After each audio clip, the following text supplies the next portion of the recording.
இயேசு உங்களை நேசிக்கிறார். இந்த நாள் வேதாகம தியானத்திற்கு உங்களை அன்புடன் அழைக்கிறேன். உன் கண்கள் கண்ட காரியங்களை நீ மறவாத படிக்கும், உன் ஜீவனுள்ள நாளெல்லாம் அவைகள் உன் இருதயத்தை விட்டு நீங்காத படிக்கும். நீ எச்சரிக்கையாயிருந்து உன் ஆத்துமாவை ஜாக்கிரதையாய் காத்துக்கொள். அவைகளை உன் பிள்ளைகளுக்கும் உன் பிள்ளைகளின் பிள்ளைகளுக்கும் அறிவிக்க கடவாய். உபாகமம் 4 அதிகாரம் 10 வயலின் இசைக்கருவியை உருவாக்கும் கலைஞர் ஒருவர் அதை உருவாக்கும் விதம் குறித்து கூறும்போது, பல்லாண்டு காலம் வாழ்ந்து முதிர்ந்த மரத்தை கொண்டே வயலினை செய்ய வேண்டும். இப்படி செய்யப்பட்ட கருவி என்பது 80 ஆண்டுகள் வாசிக்கப்பட்ட பின்னரே மிகச் சிறந்த இசையை அதனின்று ஒலிக்கும். ஆகவே ஒரு சில கலைஞர்களை தவிர மற்றவர்கள் அவர்கள் உயிரோடு இருக்கும் போது தங்கள் வயலினின் சிறந்த இசையை கேட்க இயலாது. அவரது அடுத்த தலைமுறையினரே அந்த இசைக்கருவியின் மிகச் சிறந்த இசையை கேட்க முடியும் என்று கூறினார். நமது வாழ்வில் நடக்கும் அநேக நிகழ்வுகள் அடுத்த தலைமுறையினரை உருவாக்கும் கருவிகள். ஆம், அது எவ்வளவு உண்மை! இதை போலத்தான் நாம் நல்ல பெற்றோராய் சிறந்த முன்மாதிரிகளாய் விளங்கும் போது சிறந்த ஒரு தலைமுறையை உருவாக்க முடியும்.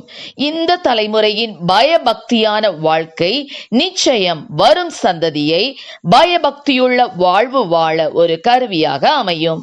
ஆம், எனக்கு அருமையானவர்களே, வேதத்தில் பார்ப்போமானால் இஸ்ரவேல் ஜனங்களை தேவன் எகிப்தின் அடிமைத்தனத்திலிருந்து விடுவித்து கானான் தேசத்திற்கு அழைத்து வரும்போது அவர்கள் வாழ்வில் நடந்த அற்புதங்களையும் அடையாளங்களையும் அடுத்த தலைமுறையினரான அவர்களது பிள்ளைகளுக்கு மறவாமல் போதிக்க வேண்டும் என்று கட்டளை கொடுத்தார். குறிப்பாக யோர்தானின் தண்ணீர் பிரிந்து நின்று இஸ்ரவேல் ஜனங்கள் அக்கறை சென்றதை நினைவு கூறும் அடையாளமாக யோர்தானில் 12 கோத்திரத்திலும் ஒவ்வொருவராக ஒரு கல் வீதம் 12 கற்களை எடுத்து தாங்கள் தங்கின இடத்திலே வைக்கும்படி கட்டளை கொடுத்தார். அவர்களது பிள்ளைகள் இந்த கற்களை குறித்து விசாரிக்கும் போது அதிசய விதமாய் தேவன் யோர்தானை கடக்க பண்ணின விதத்தை அவர்களுக்கு அறிவிக்க சொன்னார்.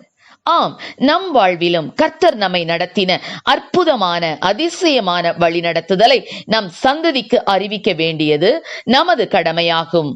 இக்கட்டு நேரத்தில் தேவன் நம்மை விடுவித்த விதம், ஆபத்தில் பாதுகாத்த கிருபை, வியாதியிலிருந்து நம் ஜீவனை மீட்ட விதம், கடனில் இருந்து நம்மை விடுவித்த விதம், படிக்க இடம் கிடைத்தது, வேலை கிடைத்தது, வீடு கட்டினது என தேவன் செய்த அற்புதங்கள் 1 2 இவை எல்லாவற்றையும் நம் பிள்ளைகளுக்கு அடிக்கடி சொல்வோம் என்றால் அவர்களும் கர்த்தராகிய இயேசு கிறிஸ்துவின் மேல் நம்பிக்கையும் விசுவாசமும் பெற்று வளருவார்கள். அவர்கள் பின்னாட்களில் அந்த பாதைகளின் வழியை செல்லும் போது கர்த்தர் நடத்தின வழிகளை நினைவு கூர்ந்து கர்த்தருக்கு மகிமை செலுத்துவார்கள்.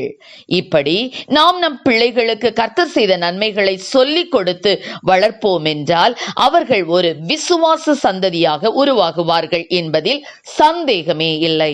அப்படிப்பட்ட விசுவாச சந்ததியை தேவன் தாமே நாம் ஒவ்வொருவருக்கும் கொடுத்து ஆசீர்வதிப்பார். கர்த்தர் தாமே நம்மை ஆசீர்வதிப்பாராக. ஆமென். ஜெபம். எங்களை அதிகமாய் நேசித்து நடத்துகிற எங்கள் அன்பின் பரலோக பிதாவே, அப்பா ஸ்தோத்திரம் ஆண்டவரே, இந்த நாளிலும் ஆண்டவரே கர்த்தர் எங்களுக்கு கற்றுக் கொடுக்கிற காரியங்களை நாங்கள் அப்பா எங்கள் பிள்ளைகளுக்கு கருத்தாய் போதிக்கக்கூடிய கிருபைகளை என் தேவன் எங்களுக்கு கொடுப்பீராக ராஜா. ஆண்டவரே, அவைகளை நாங்கள் மறவாமல் ஆண்டவரே ஸ்தோத்திரம் ஆண்டவரே ஸ்தோத்திரம் எங்கள் கண்கள் கண்ட காரியங்களை கர்த்தாவே எங்கள் பிள்ளைகளுக்கு ஆண்டவரே ஜாக்கிரதையாய் கற்றுக் கொடுத்த ஆண்டவரே அவர்கள் விசுவாசத்தில் வளரும்படி அதற்கு ஆண்டவரே பாத்திரமாய் திகழத்தக்கதாக என் தேவனில் உதவி செய்யும், ஆசீர்வதியும்.